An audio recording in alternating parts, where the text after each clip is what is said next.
to a good start. But now we close the chapter with those 2 games, and now we're focused on Notre Dame. So whatever happens in the past is the past, and looking to get better this week and go and play a really good opponent in Notre Dame. So what do we expect from Notre Dame? They're going to be hard to deal with athletically, and they're a good team. They got some special players as well, and we're going to be prepared for them, and they're going to have to prepare for us as well because we got special players too.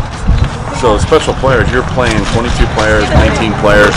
The depth on this team is phenomenal. What can you speak to? As Sonny's always said, it's all about talent acquisition, right?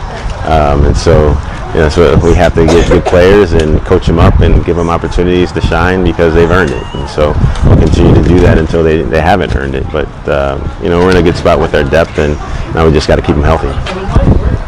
Coach, keeping kids locked in and with all the distractions, is that part of your scheduling philosophy of playing these big-time opponents so early in the season? Well, it's that, but it's also about testing ourselves in the non-conference and putting ourselves in a good position going into conference play as far as RPI is concerned, right? And so you got to play good teams out of conference to set yourself up nationally to be a seeded team, and that's what the hope and desire and the goal is, to be a seeded team once the NCAA tournament comes around. The team is playing with a lot of confidence, and we've heard a lot of talk about how the chemistry and togetherness of this unit is really special. What have you seen from your perspective about the way this group has come together so quickly? Well, I think that from a chemistry and cohesion standpoint, we're in a really good spot, right?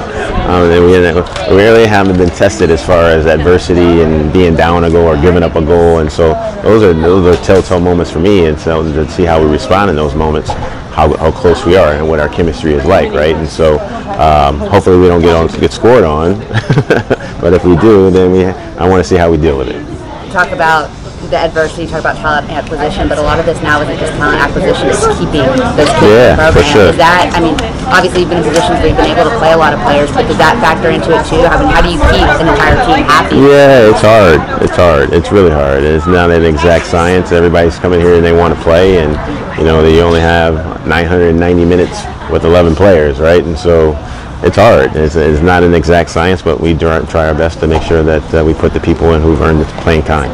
Talk about the goals, and this will be my final question, but also just the defense has been incredible. Back-to-back shutouts, 2 different goalies. What is your assessment of how they're playing back there? Well, I think our best defense is keeping the ball, right? And we do a really good job of that, and hopefully that trend continues. But the goalkeeping and the back line have done a really good job, and I'm proud of them. But we're in a good spot, and we just have to continue to get better.